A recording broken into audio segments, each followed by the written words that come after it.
So Mr. Wheatley, what do we have here?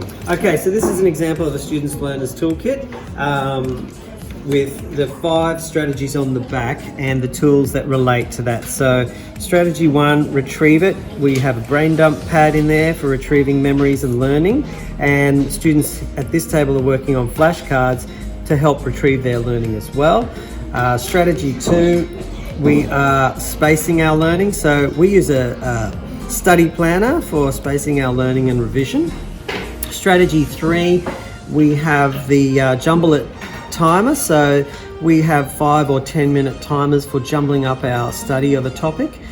Strategy 4, the visualize it pad. Now that will be a pad where a concept is written down and they visualize it and draw an image for that in words and pictures. And strategy 5, the connect it strategy. We're using a connect it mirror for asking why questions and the concept of self-explaining. Okay, so these are the toolkits we use in the classroom. They can be used for homework, they can be used for exam preparation, you can use it for a test or a quiz to see any gaps in any understanding.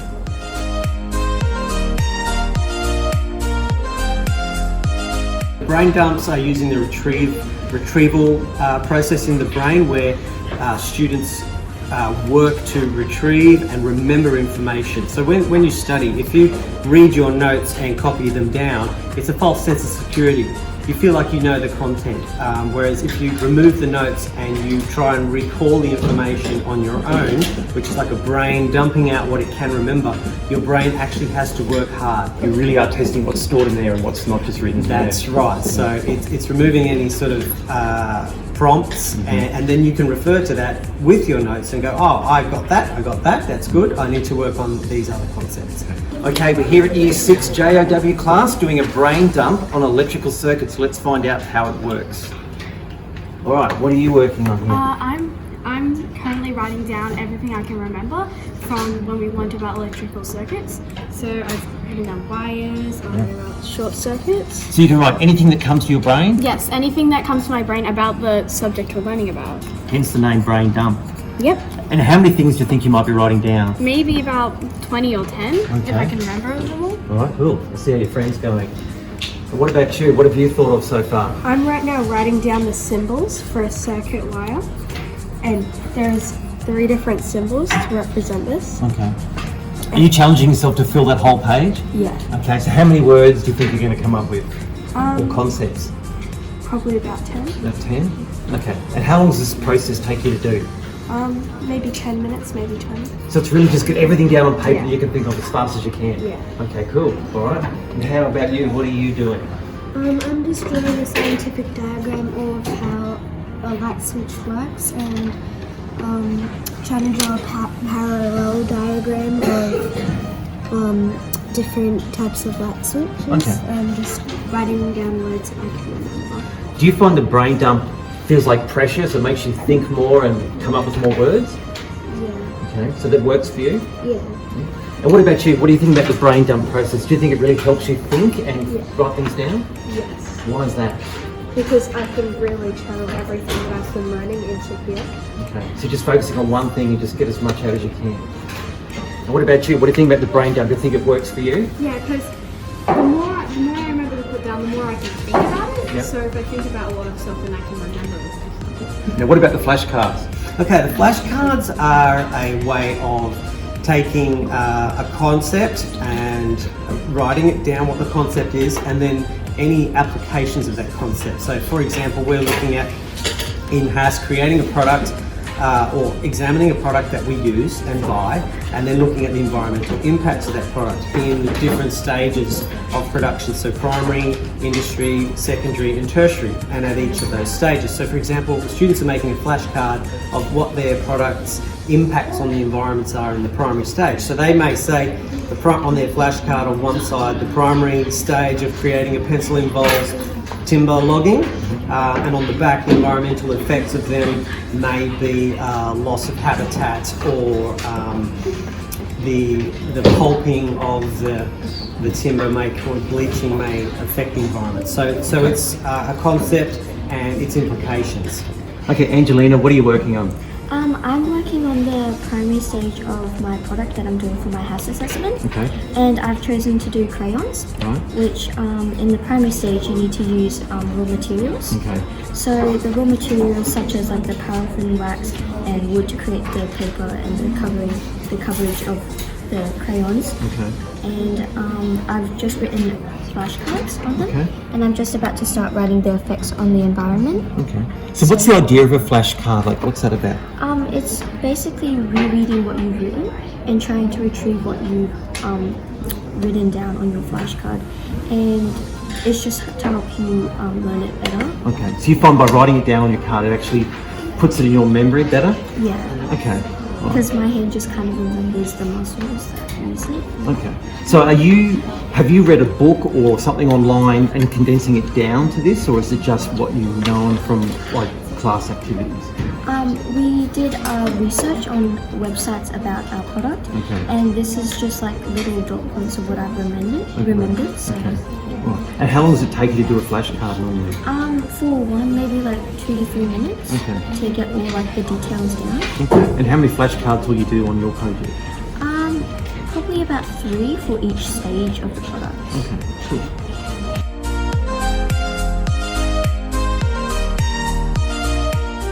So as part of the Learner's Toolkit in Year 6, we've been using a study planner for the students to space their homework revision across the week. So they get to choose which days they do which activities. So their reading might be on Tuesday and Wednesday, and maybe Thursday they've got some after school activity. So they would choose that on another day. And they fill out one of these each week to take control of when they study what subjects as well. So that's part of their Learner's Toolkit.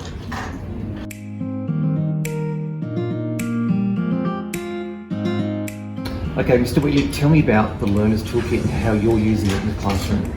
Okay, so the Learner's Toolkit, at this stage in the Year 6, we are using the 5 strategies of the Learner's Toolkit. And for example, the Jumble It timer is about jumbling up our learning at different points in time to help our brain remember and to fight against the forgetting curve. The brain will naturally forget things over time, but as you introduce them regularly over time, it aids in recall and memory.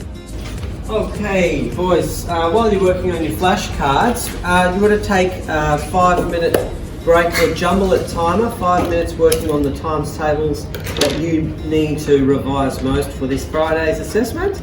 So, I'll go and set my timer for 5 minutes, get your Jumble It timers out as a reminder, and work on the times tables that you would need to work on best. Which ones will you be doing, Archie? I'll probably do the 9 times tables. 9s, Max? 7. 7s, Joel? 7. Okay, off you go, boys. 5 minutes.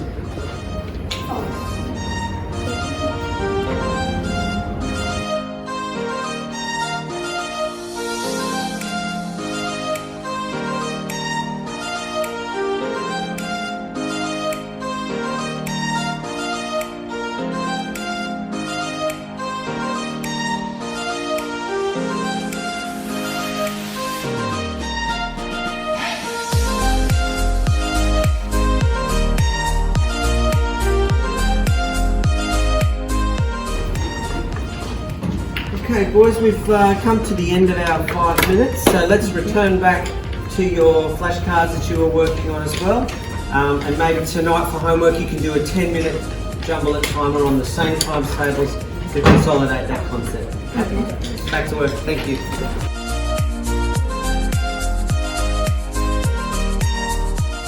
Now, there's one more element I might need a brain dump to remember myself. What's that? Oh, the connected questions and the connected mirror. Tell me about that. Okay, so if you're learning a concept and you can connect it to an existing idea that you already know, the brain will it'll help learning. So basically, with the connected mirror, we are taking that to one step further, where if you can explain a concept firstly to yourself, you're using your brain to connect all that you've learnt about that and put it into words and verbalize it. So we created a mirror, basically a reflective card. You could use a real mirror, or you could use a video camera on a computer to for the students to explain the concept to themselves.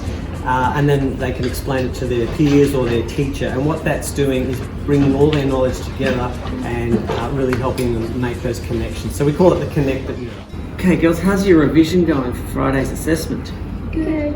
Okay, would either of you like to use one of your connected mirrors and perhaps do a self-explanation on the environmental impacts of making pencils in the tertiary stage?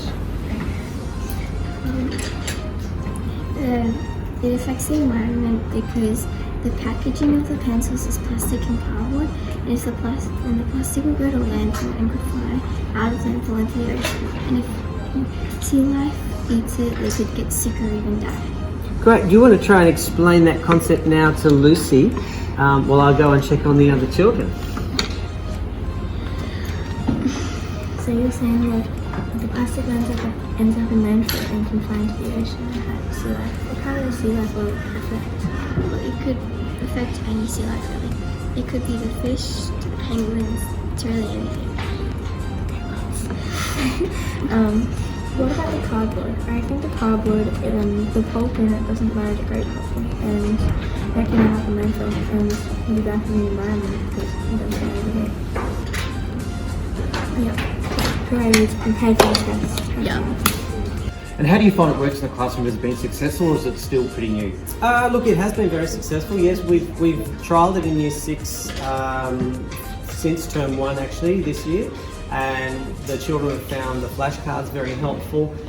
Brain dumps. We can also use it as a form of formative assessment. So, okay, boys and girls, let's do a brain dump on our concepts that we did last week, and then straight away the students can then self-evaluate what they know, what they need to revise. And yeah, so I found it very effective in the classroom.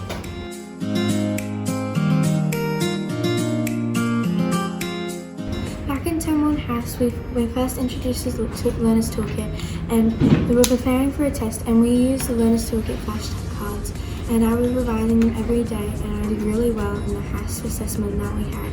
And then from now on, we keep doing the Learner's Toolkit, and we have good marks there. So. The Learner's Toolkit has helped me because when you use flashcards, it's really easy to find out information because it's like on one small card and you can take it almost anywhere. So the flashcards help me because when I need help, I can just write down, and then when I want to memorize it, I can just put it away, and then I revise it using my then I just revise it, and then on the day I won't need them and I'll have them memorized in my head. The study planner has helped me a lot because in Term 1 I used to really never finish my homework, and with the study planner it has helped me like finish my homework and have spare time to do other things. And we get like a new study planner every week, so that's helpful just in case we have different things every week. Yeah.